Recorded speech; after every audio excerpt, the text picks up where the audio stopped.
What's going on YouTube? Welcome back to NBA Dream Rips, and I'm your host Matt. And in today's video, I'm basically going to show you how I clean and protect my cards, especially the most precious cards in my collection. And some of you that are new to the channel that just know that I just started back after 25 years of collecting, from being away from the hobby, I've been adding more and more cards to my collection. And some of you have seen some of the new protective gear that I've been using on my live streams. But in this video, I'm really going to just walk you through the protective gear that I use and what I recommend and what I've seen other professionals use on their channels and collectors to protect their cards. And some of you have seen it already, but this is kind of the prime example of how I want to protect my most precious cards. And the only thing missing here, which I forgot to do, is my piece of tape. And typically people want to use this blue tape to close and seal the top as extra protection to make sure it doesn't fly out. But what I'll tell you here is the way that I've got this protected with the special sleeves that I'm using from Superior Fit Innovations. These special sleeves make it really nice and thick at the bottom, so when it goes into a top loader, it's almost impossible for it to slide out. But I think what I use, which some of you have seen already, is I went ahead and got some branded stickers for about 20 bucks with Dream Rips on it, and I'll be adding my stickers on top here to protect. So I need to take this one out and add it to this card. But the goal here is to walk you through my exact steps to making sure my most precious cards get properly cleaned and inserted into these extra premium protective sleeves. I came across this Superior Fit Innovations from 502 Frank. I know a lot of other people have probably come across Richard J. Black, the owner and general manager of this fine establishment. I went ahead and ordered what he had left in stock for the standard trading cards, and the only thick stock he had for cards is cards. He didn't have any top loader, standard size top loaders, and unfortunately if I were to pull out the top loaders, all he has is 300 point top loaders. So that's actually the one I'm going to be using for the top loaders for now, until he gets more in stock of the standard top loader size, the 35 point, because as you can tell here, it's not tight and snug, it's still very loose and whatnot. But my whole goal for now is to keep the top loader protected as much as possible until I get that replaced with a more clean and tight top loader protective sleeve. But I definitely want to go through each of the card sizes that I have. I don't have too many, but here's a thick card size I have back here. It's in a standard sleeve and a standard top loader, but I want to show you how we can make that better. And actually I need that other size back now that I think about it. No, that's not going to work. Nope, that's not going to work. So let's see if I have it in here. I think it's the 130 point, no, 75 to 125 point cards. That's going to be the one I want. That's 20 to 55, and then our top loader protector. Okay, so the first things first, what I'll do is I'll start with, I'll leave this back here. During my actual videos or my live streams, I have tons of these regular penny sleeves, and I actually got a bunch more coming in. These are like real quick, get them sleeved up and protect them. I just got restocked, so I've got plenty of sleeves and top loaders in. I've got tons of product I'm breaking into, so now I feel safe and secure breaking into the good product. So when I do come across autographs and very, very special cards, they can get protected. So typically once the stream is over, once I'm done recording, what I like to do then is come back and do a quick wipe down of the cards and then put them in the proper protection. So I'll start off by doing these thin cards, the standard cards, and right off the gates I pulled this NBA Hoops from 2019, 2020. And I want to go ahead and put Luka in a better sleeve and a top loader, because I'm collecting everything Luka. I'm collecting everything Luka, and I want to make sure my collection stays as pristine as possible, because we have no clue how well Luka's going to do in his career, and these cards, they may not go for thousands of value, but guess what? They might, you never know. And I got them for a cheap price. So first thing I like to do is take a clean microfiber cloth and just kind of give it a quick wipe down for some of the fingerprints. The back is paper, so I'm not so worried about the back. But here in the front, I like to just give it a nice soft one over to try to see if I see any fingerprints. Any fingerprints I may see, I like to just kind of give it a quick rundown. Get the smudges off. I know like down there was a little bit on the bottom left. And as you can tell, it's probably, again, I'm very light pressure, not hard. I don't want to scrape over the sides because then it'll ruin the sides. But I try to go like this. And I don't think there's a perfect way, but once that's done, then I take the superior fit sleeve and I put it in top first, facing forward, so the residue is on the bottom. Okay, so now we've got a perfectly in good condition card. The bottom is here. We'll flip it over and peel the sleeve off, peel the residue tab off. We will close this up, and remember, this is going to give it a nice tight snug clean look, right? So you can, I mean, it's really clean. So these are a little, I mean, like they're clean, but they're still a little cloudy, right? Just a little cloudy. These look very clean, right? Look at that. Now the next step is taking an actual top loader, clear top loader that hasn't been damaged too much, that doesn't have too much residue on it and yuckies on the inside. Is that on the outside or the inside? Okay, that's on the outside. We're gonna slide this bad boy in this normal way we would.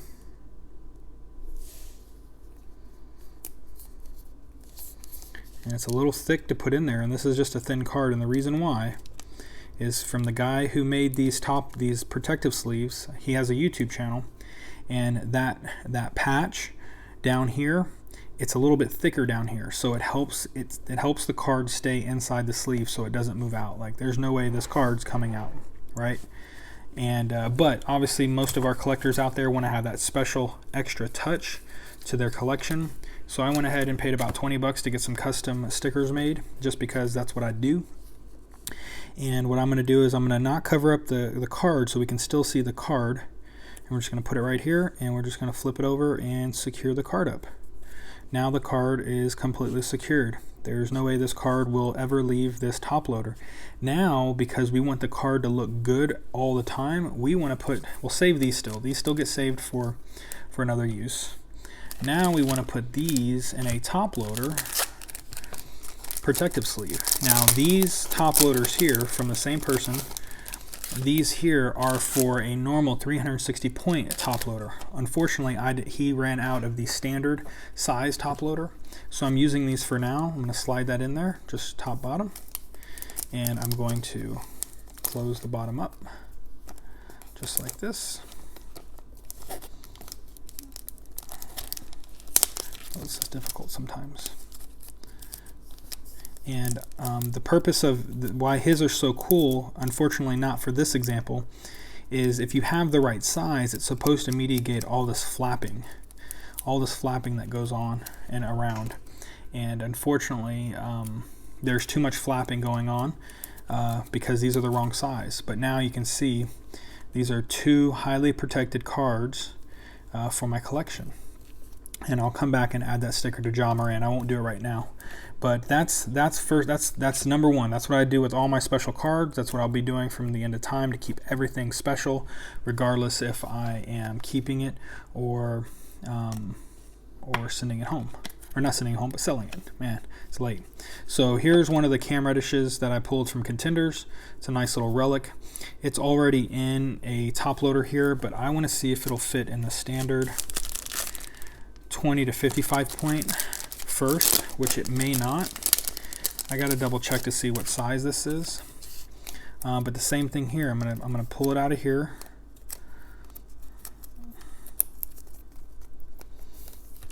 Give it a quick wipe down, just on the front. Try to get any fingerprint I put up there at the top kind of smudged off. And I'm gonna see if it'll fit into this one. I don't think it will. It might. Okay, it does.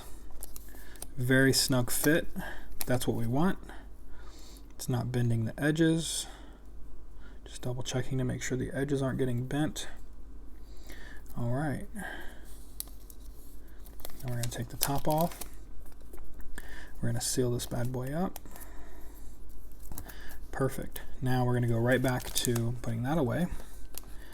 Now we're going to go back to our top loader and load him in. So he's going to be nice, secure, and snug.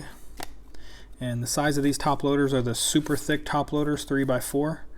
Holds 2.5 by 3.5 thick cards up to 120 point. Just got these bad boys in because I have hit a couple thicker cards. Now I need to test, not test, but now I'm going to put this in another top loader 360 point because that's all I have. We're going to go bottom up just like this because we want to keep everything protected. Remember, as you're storing your cards away and the top loaders, if you're not putting protective sleeves over the actual top loaders themselves, then they are open for getting scratched as they sit in your collection and as you siphon through them. And this is why you have to get the right size, because see, this isn't the right size and I'm already having difficulty. But for the time being, it is protecting the top loader, and that's all I really care about. So it may not be perfect right now, and that's okay. My main goal is that now this card is 100% protected. The top loader is protected. It'll always stay in good condition. And so for display purposes, so these cards, when they sit like this in my collection somewhere, if they're scratching, it's the sleeves that are scratching. It's not the actual top loader. And they'll still be in a really, really good shape. So there you have it. That's pretty much it. That's pretty much how I want to continue to collect and protect my cards. I still have a stack here, and some of these cards you may have seen me pull in recent videos. Some of those videos haven't released yet, but I have this really nice looking James Harden, Russell Westbrook, rookie of Jason Tatum, rookie of Lonzo Ball, Ty Jerome from my recent Revolution pull, these four here for Chinese New Year. And then I pulled these the other day chasing Luka. So that video may have already released. If not, I pulled these two. So I really wanted to get these two sleeved up the way we sleeved up that NBA Hoops. So go ahead and like this video. Subscribe to the channel if you're not subscribed already. I host amazing giveaways daily.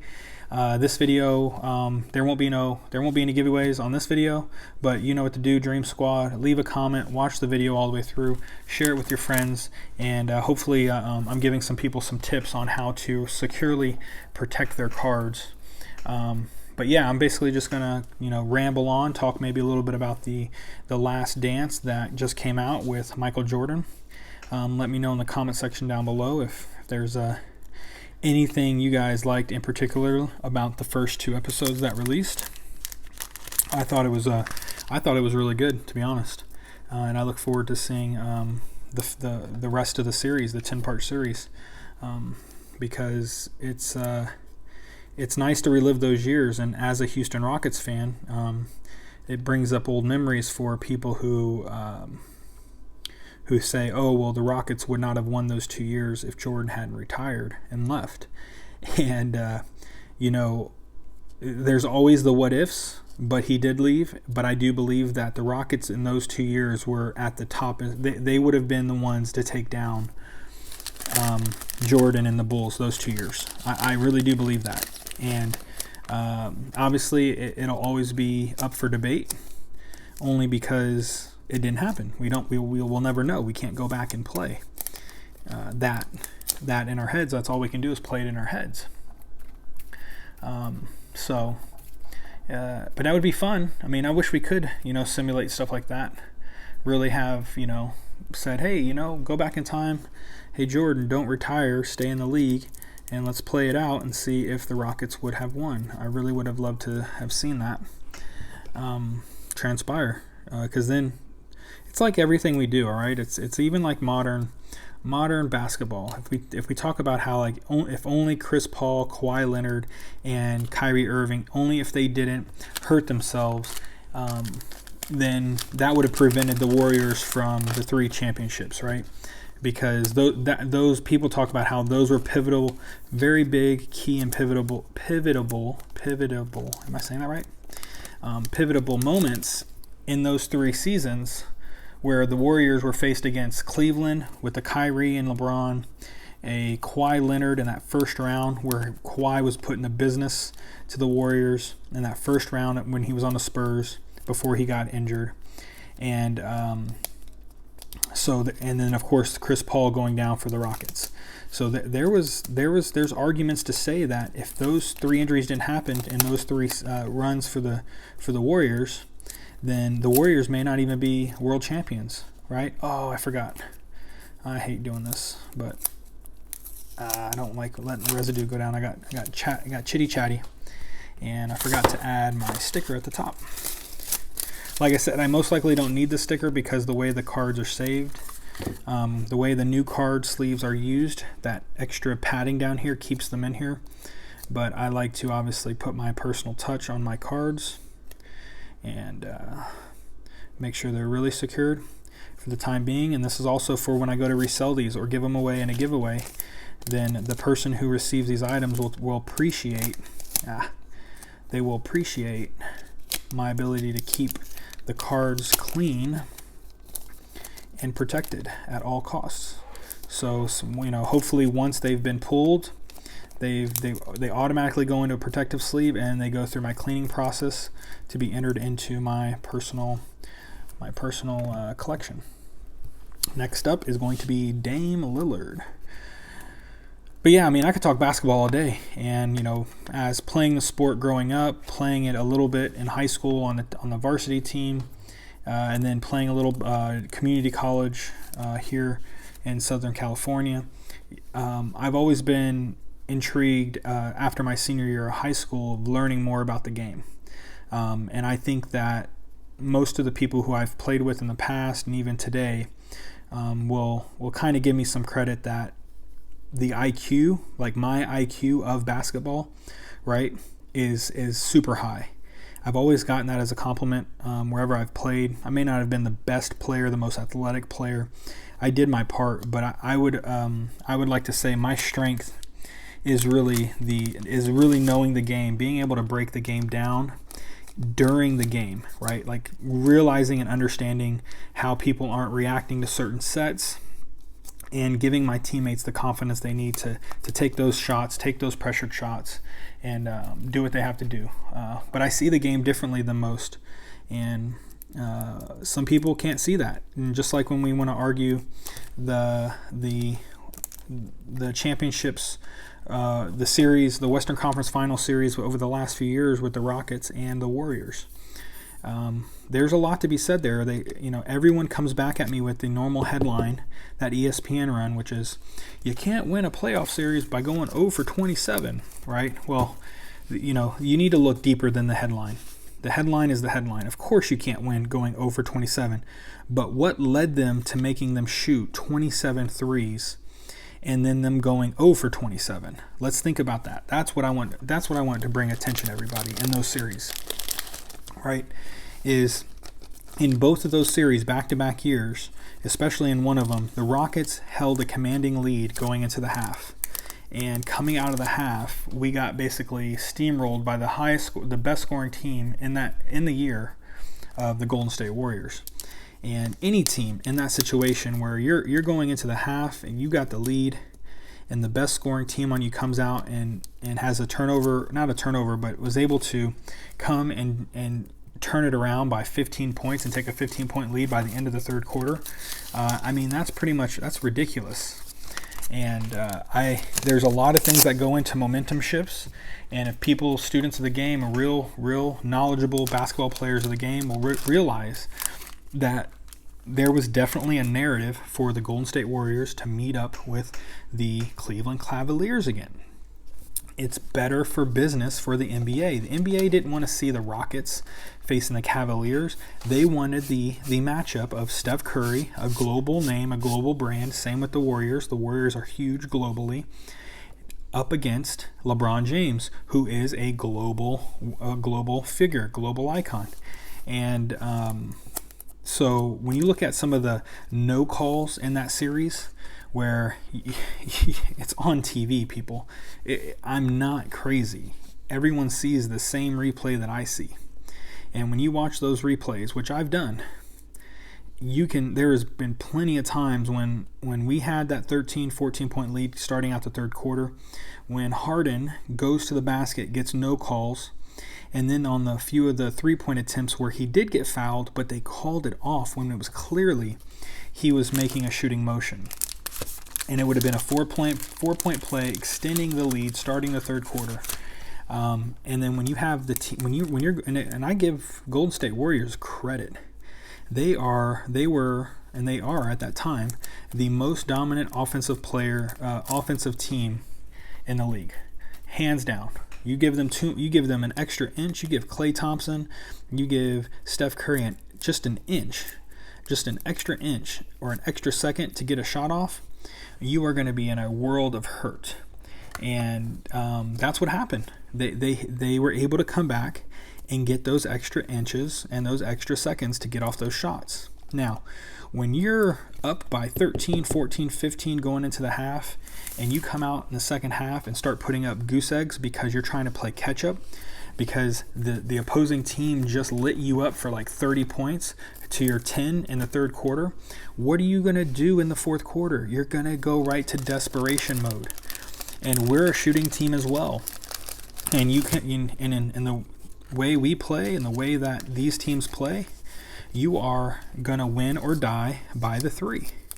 And in this scenario, when you're a team that's down by 15 going into the fourth quarter, and you're trying to win this series, you're trying to close it out, and nothing's working, James Harden going to the basket isn't working, and drawing the fouls isn't working, what can you do next? Start jacking up threes. And when you start jacking up threes, your game becomes predictable. Then when your game becomes predictable, you start putting up more contested threes than wide open threes. And then basically the game gets away from you and you end up losing. On top of the fact that a CP3 gets injured in one of those series. So I challenge you all to go back and watch those 2 years, those back-to-back years where we face them in the Western Conference Finals, and you really keep an eye on not the full statistic, but the momentum shift of the game going into the second half on those final games of those series. It's pretty remarkable. But yeah, I mean, that's just like we can argue all these things for all the past champions, right? The Dallas Mavericks when they beat Miami, when I think they got robbed. I think Miami got robbed that year, to be honest. And hey, that's just what I saw, right? I mean, I don't know what you saw, but that's what I saw. I saw the Heat the Heat got cheated out of that championship that first year LeBron went with Dwayne Wade. And if you go back and look at that series and look at some of the no calls towards the end, oh yeah.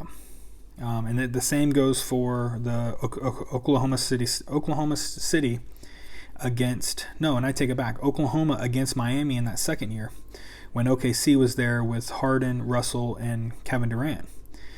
Go look at that series. Kevin Durant was on the baseline, I think, in Game 6, where they had a chance to take it to Game 7, or it was Game 7 and they had a chance to win it, and I just fingered that up. If you go back and watch that again, there's going to be a pivotal no call right in front of a ref where where Kevin Durant gets fouled on the baseline and it's a no call. And that right there changes the whole series, changes the whole dynamic. And I really think that OKC was going to win that series and win that championship, but because of that play, it didn't go down. So, I mean, we can argue that till the end of time. So to say that, the only reason why the Rockets didn't win was because Jordan retired, one, we'll never know, and two, I don't think so. Personally, if you just look at the teams and how they're stacked up, I think Hakeem Olajuwon was the top player for a reason in the league at the time. I think he would have put the business on anybody who was guarding him. No one's going to guard him. No one's going to stop him. And then we had some of the best defenders that would have really given Jordan a really, really hard time to score. I think they even say it in the documentary about how Vernon Madman Maxwell really would have given Jordan the business. I don't think Jordan would have had an easier time against a defender as a Vernon Maxwell back in his prime. Those 2 years was his prime, being a prime defender. And yeah, see how this corner here, it's just nasty. But got to deal with it until I can get the right size in. Oh, Jesus.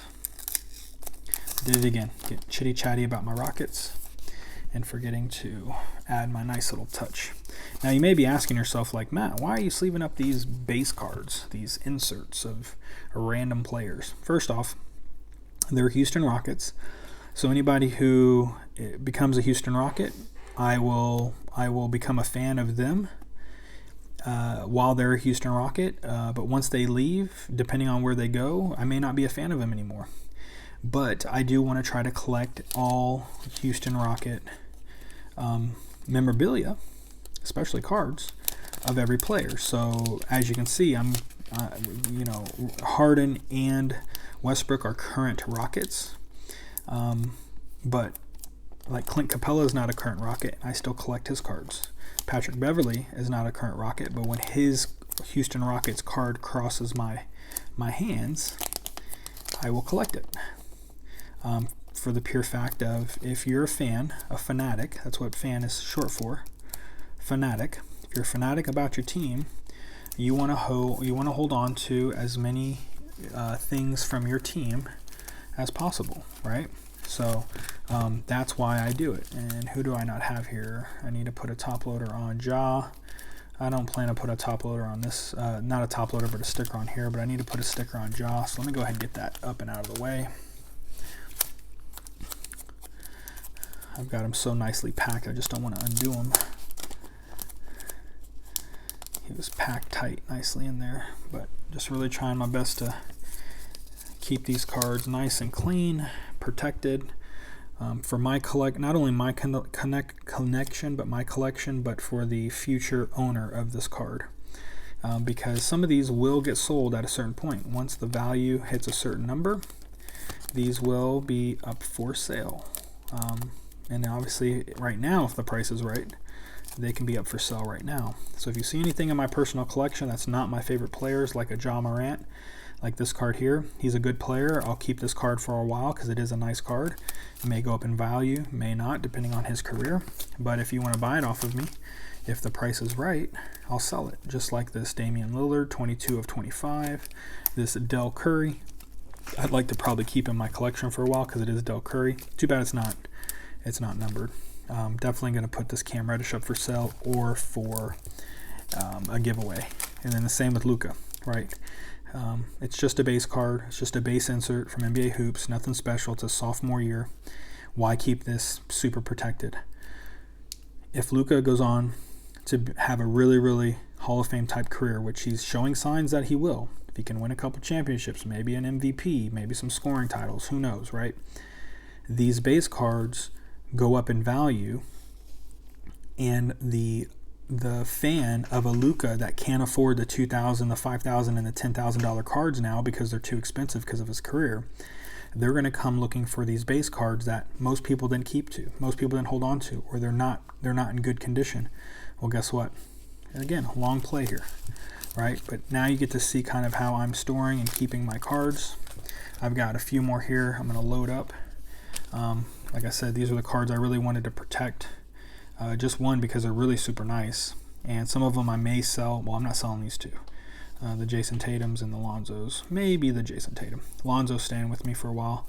I think he's undervalued, underrated, and I think he's going to go a long way. So if you can get Lonzo Ball cards right now for super sick price, cheap price, I'd go about doing it. But now that I have all my supplies in, I can actually go through and do this for each of my cards. And so that's why I wanted to make this video, is to show you kind of how I'm protecting my cards. On initial live streams and breaks, they go into a regular penny sleeve for initial protection and fingerprints. And then after I stream or after I shut the videos down from the break, I come in and I do this. So I'm just involving you on my process, keeping you all abreast of how I'm looking at cards. There will be another video where I talk about grading and how to grade a card. I want to get better at grading cards for my own personal collection before I send it off to PSA. PSA is going to be my choice of professional graders, just because I really enjoy the sleeves that they come in. Right, so the sleeve here, this red top PSA protector, this is the only one I have right now in my collection. I really like this. So this is a Mint 9 that I bought for 85 bucks or 95 bucks, and it's already valued at 125. And I got this about 3 or 4 weeks ago, so super excited I got this in my collection.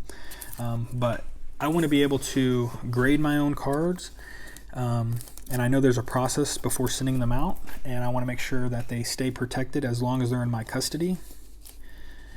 And then again, you know, just these cards look super sexy. But I also want to be able to, I'm going to get a yearly bulk account. I'm going to pay for the yearly subscription. So anybody watching this who wants to do PSA bulk submissions, hit me up in the DMs over on Instagram. That's where I do a lot of my communicating at. And I'll let you know how that's going to work. I don't know exactly how that's going to work just yet in terms of pricing and logistics, but I do know having access to the yearly bulk submission, it's cheaper to submit cards in bulk than it is obviously for, you know, just one-on-one, right? So I already have probably 60 cards I want to submit, so I definitely fit into the bulk submission pricing. So I might as well go ahead and just get the yearly membership and get the discount on each of the cards for bulk submissions.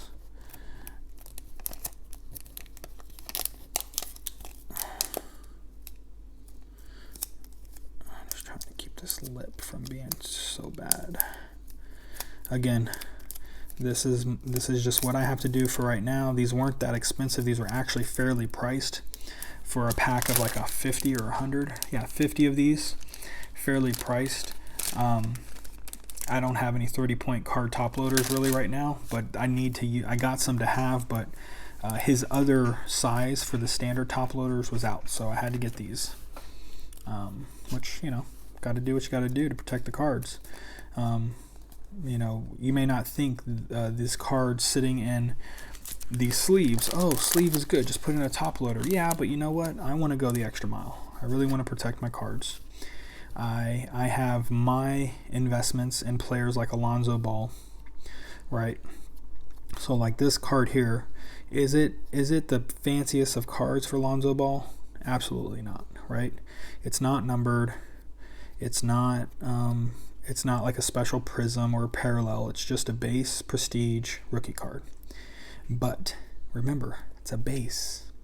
So bases can still be very valuable in the future, like I mentioned earlier, if he goes on to have a Hall of Fame type career, right? And I think he will. And that's why I'm keeping Alonzo Ball rookie cards.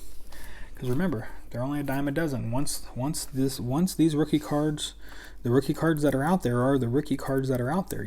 There's nothing else. There's no more rookie cards of Lonzo Ball. So if he goes on to be a top player in the league, has some championships, especially now that he's playing alongside good old Zion Williamson, his cards can shoot up in value. And the people who can't afford his $5,000 and $10,000 cards, they can afford a couple $100 card base card.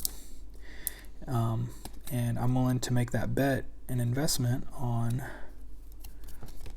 Mr. Alonzo Ball, because I think he's super underrated, and I think he's going to fit well with that Pelicans teams and that Zion Williamson.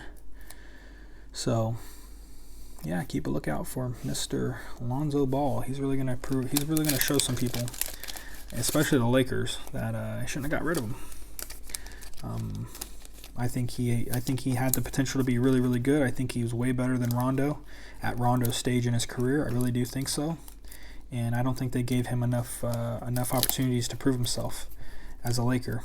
And so now he's got some freedom to do some stuff with Zion.